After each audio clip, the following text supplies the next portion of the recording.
तो hello guys, welcome back to my channel. तो कैसे हो आप सभी लोग। तो आज हम एक्सप्लेन करने वाले हैं न्यू एनिमे सीरीज जिसका नाम है ईशुरा। चलो तो फिर इसके एपिसोड 1 को एक्सप्लेन करते हैं।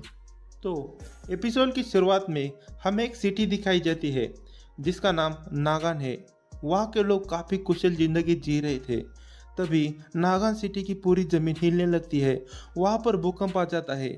लेकिन तभी हम देखते हैं कि काफ़ी सारी बिल्डिंग के मलबे के नीचे से कुछ तो बाहर निकलने लगता है। तभी हमें नागान सिटी तबाह होने के पहले का सीन दिखाया जाता है। हमें एक लड़की दिखाई जाती है जिसका नाम यूनो है। वो अपने स्कूल जा रही थी। तभी यूनो अपने पास से गुजर रही लड़की को देखती है तो उसे देखती ही रह जाती है, मानो यूनो को उससे प्यार हो गया हो। वो उसे क्लास में भी देखने लगती है। क्लास छूट जाता है। तभी वो लड़की यूनो के पास आती है और उससे कहती है, यू नो क्या तुम आज बिजी नहीं हो तो तुम मुझे फोकस आर्ट सिखा सकती हो। तुम उसमें काफी ग्रेट हो। यूनो इसके लिए मान जाती है। यूनो उस लड़की से कहती है, मैं नागान लेबरेंस सिटी में रहती हूँ जो स्कॉलर्स और एक्सप्लोरर की जगह है और इसका निर्माण कियोजना के सेंटर से the self proclaim demon king से। हम लोग एक रोबोट को देखते हैं जिसे काफी सारे लोग मिलकर मार रहे थे और वो रोबोट द ग्रेट लेब्रेंस से बाहर आया था। वो लोग उसे मार देते हैं और बातचीत करने लगते हैं। पर तभी वो रोबोट अचानक से एक्टिवेट हो जाता है और वो सभी लोग उस रोबोट को फिर से मारने लगते हैं। और दूसरी तरफ हम देखते हैं कि लूसिलस अपने स्पेल का इस्तेमाल करके छोटे से पत्थर को हवा में उड़ाने लगती है। वो लोग काफी अच्छे दोस्त बन जाते हैं। लूसिलस यूनो से कहती है, क्या तुम्हें पता है द ग्रेट लेबरिंथ में इतने सीक्रेट्स है कि तुम सोच भी नहीं सकती हो और इससे कोई फर्क नहीं पड़ता कि तुम कौन हो और तुम्हारा पास्ट क्या है और ग्लोरी के लिए सभी के लिए रास्ता खुला है। यह सब सुनकर यूनो कहती है, मुझे अब डरने की कोई जरूरत नहीं है क्योंकि ट्रू डीमन मर गया है तो हम दोनों को अपनी लाइफ को एंजॉय कर सकते हैं। इसके बाद वो दोनों सिटी से जा रहे थे। तभी पूरी सिटी हिलने लगती है जिसकी वजह से काफ़ी सारी तबाही हो गई थी। काफ़ी सारे लोग मारे जा चुके थे। तभी उन दोनों के सामने नीली लाइट आ जाती है। तभी एक रोबोट लूसिलस को पकड़ लेता है और लूसिलस के बॉडी पार्ट को बड़ी बहरे में से अलग कर देता है। यह सब देखकर यूनो काफ़ी ज़्यादा डर जाती है और वहाँ से भाग जाती है। वो वहाँ से भाग ही रही थी कि तभी उसे एक घायल औरत दिखती है और वो औरत भी रोबोट के पैर के नीचे आकर मारी जाती है। और यूनो वहाँ से भी भागकर एक पहाड़ पर आ जाती है। यूनो रोने लगती है और कहती है, मैं ही क्यों बच गई, मुझे भी मर जाना चाहिए था और किसी को भी कुछ समझ में नहीं आया।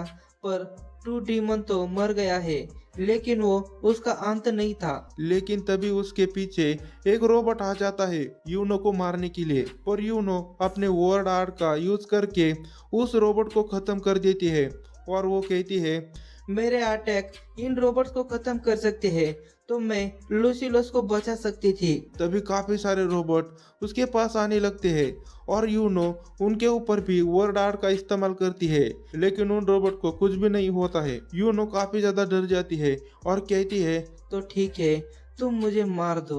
तभी अचानक से वो सभी रोबोट बीच में से कटने लगते हैं। को इस नाम से बुलाते हो। तभी यूनो काफी सारे रोबोट को बीच में से कटा हुआ देखती है तो वो शेजरी से कहती है, तुमने इन सभी को हराया है। इस पर सोजोरो कहता है, इस दुनिया में भी मशीन्स है और इन्हें गोलम्स कहा जाता है और वो लोग कितने भी हो वो मेरे तलवार के सामने टिक नहीं सकते। फिर वो एक पेड़ के पत्तों को तोड़कर खाता है। उसका टेस्ट उसे बिल्कुल भी अच्छा नहीं लगता। यूनो उससे कहती है, ये पॉइजनस है। इस पर सोजेरो कहता है, मुझे लगा ही था। तो क्या तुम्हारे पास कुछ खाने के लिए है? पर यूनो कहती है, तुम्हें यहाँ से भाग जाना चाहिए। भले ही तुम कितने भी ताकतवर हो फिर भी यह जगह तबाह हो गई है और तुम अपने छोटी सी तलवार से इतने बड़े रोबोट को खत्म नहीं कर सकते। और सिटी के बीच में जो लैब्रिन्थ थी वो काफी बड़ा गोलम बन गई है लेकिन इस रोबोट को डीमन किंग को खत्म करने के लिए बनाया गया था। तभी अचानक से सोजिरो तेजी से यूनो के पीछे जाता है और यूनो के पीछे आ रहे रोबोट को अपनी तलवार से काट देता है। सोजिरो उससे कहता है, क्या सच में तुम्हारे पास कोई खाना नहीं है? इस पर यूनो कहती है, मेरे पास कुछ ट्रैवलिंग खाना है। तभी सोजिरो कहता है, वो मुझे दे दो, बदले में मैं उस गोलम को खत्म कर दूंगा, और वैसे भी मैं उसे खत्म ही करने वाला था। यह सब सुनकर यूनो उससे पूछती है, आखिर तुम हो कौन? शोजुरो उससे कहता है, मैं शोजिरो यागी यागी शिकेजुरु हूँ, और मैं इस दुनिया पर बचा हुआ आखिरी यागी हूँ। हमें बताया जाता है कि शोजुरो एक विजिटर है जो दूर दुनिया से आया हुआ स्वॉर्ड्समैन है। शोजुरो यूनो से पूछता है, तुमने जो उस रोबोट को मारा वो वर्ड आर्ट था, है ना? तुमने वो कैसे किया, वो मुझे सिखा दो। यूनो डर जाती है और वो कहती है, मुझे सिखाया गया है कि विजिटर यह पावर यूज नहीं कर सकते क्योंकि दूसरी दुनिया के लोग लॉ ऑफ फिजिक्स से बनते हैं। वो सिर्फ बोलकर ही बातें करते हैं, इसलिए उन्हें यह पावर समझना काफी मुश्किल है। यह सब सुनकर शोजुरो कहता है, मैं समझ गया, यहाँ पर जापानीज नहीं बोली जाती। तब यूनो कहती है, हम वर्ड आर्ट की मदद से कम्युनिकेशन करते हैं और हम लोग वर्ड आर्ट का इस्तेमाल से हवा और ऑब्जेक्ट को मूव करते हैं। यह सब सुनकर शोजुरो कहता है, मुझे कुछ भी समझ भी नहीं आया, लेकिन तलवार ही तो मैं क्या यहाँ से भाग जाऊँ? चाहे मैं ये उससे मर जाऊँ, लेकिन मैं यहाँ से भागने नहीं वाला। तभी वो बड़ा सा गोलम उनकी तरफ देखने लगता है। वो देखकर शोजुरो तेजी से उसकी तरफ जाने लगता है।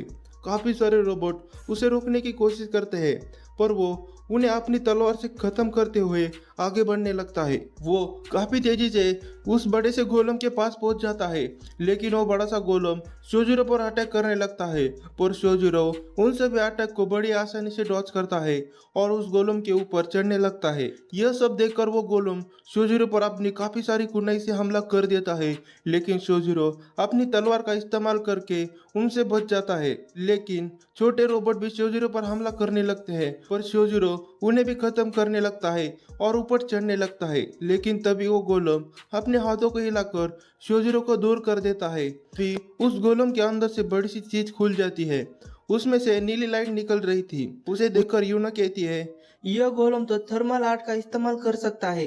तभी वो गोलम थर्मल आर्ट का इस्तेमाल करता है। वो पावर काफी ज्यादा स्ट्रांग थी, लेकिन शोजुरो को उसमें कुछ भी नहीं होता है। वो उसे बचता हुआ उस गोलम के सर को काट देता है। उस गोलम की पावर रुक जाती है, लेकिन तभी वो गोलम शोजुरो पर अपने हाथों से अटैक कर देता है। लेकिन शोजुरो उसे कहता है, मुझे तुम्हारी लाइफ सील मिल गई है। शोजुरो उसके अटैक को डॉच करता हुआ उसके दूसरे हाथ पर चला जाता है और उसके लाइफ सील को अपनी तलवार से काट देता है। लाइफ सील कटने की वजह से वो गोलम खत्म हो जाता है और बड़ा गोलम मरने की वजह से छोटे गोलम भी मरने लगते हैं। यह सब देखकर यूनो काफी ज्यादा हैरान हो जाती है। वो कहती है, आखिर क्या ग्रेट लैब्रिथंथ मूव कैसे करने लगी? क्या यह शोजुरो की वजह से हुआ है? जिसके बाद शोजुरो यूनो के पास आता है और कहता है, मैंने उसे हरा दिया है। जिस पर यूनो कहती है, तुमने उसे कैसे हराया? शोजुरो उसे कहता है, अगर तुमने उसे बनाया है तो तुम्हें उसके लाइफ सील को आराम से ढूंढ सकती हो। सारी जगहों को एनालाइज करने के बाद मुझे पता चला कि वो लाइफ सील कहाँ हो सकती है। यह सब कहकर वो वहां से जाने लगता है। तभी यूनो उसे वो राशन खाने के लिए दे देती है। शोजुरो उस राशन को खाने लगता है। तभी यूनो अपने आप से कहती है, मुझे स्ट्रांग लोग बिल्कुल भी पसंद नहीं है। भले ही सब कुछ खत्म हो गया हो, लेकिन मेरे जैसे कमजोर के पास हक नहीं मना करने का। इसलिए भले ही यह गलत हो जाए, मुझे अपने आप को सपोर्ट करना होगा। तभी शोजुरो वहां से जाने लगता है और कहता है, आखिर मैं कहाँ जाऊँ जहाँ पर मुझे मजा आए। इस पर यूनो कहती है, तुम्हें औरतिया जाना चाहिए, वो बड़ा देश है। शोजुरो कहता है, क्या वहाँ पर स्ट्रॉन्ग लोग हैं? इस पर यूनो कहती है, हाँ, वहाँ पर अलग अलग दुनिया से हीरोज आते हैं और वो कुछ बड़ा करने की प्लानिंग कर रहे हैं। यह सब सुनकर शोजुरो वहां जाने के लिए एक्साइटेड हो जाता है। यूनो अपने आप से कहती है, इस दुनिया के अंदर ऐसे भी लोग हैं जो शोजुरो को मार सकते हैं, और एक ऐसा पर्सन है जिसे सभी लोग जानते हैं। वो औरतिया का second general Ross clay the absolute है। फिर है तोरा द अकुल, फिर है कुफिनर द हैच ऑफ ट्रूथ, फिर है आजुकी द ब्लैक टॉन और लुकोना द विंटर। यूनो कहती है, इस दुनिया के अंदर काउंटलेस थ्रेड और ट्रूथ बचा हुआ है। यूनो को शोजुरो के बारे में जानना होता है, इसलिए वो उससे कहती है, मैं तुम्हें वहाँ पर ले जाऊंगी। शोजुरो इसके लिए मान जाता है। शियोजिरो अपनी तलवार की म्यान लेने आ जाता है। तभी शियोजिरो देखता है कि उन गोलम के ऊपर कुछ निशान हो गए थे। उसे मालूम चल जाता है कि कोई तो है जो कि इनके लाइफ स्टील के पीछे था। शियोजिरो इविल स्माइल देता है। यहाँ पर एपिसोड की एक्सप्लेनेशन खत्म होती है। मिलते हैं अगले एपिसोड की एक्सप्लेनेशन में, तब तक के लिए बाय बाय।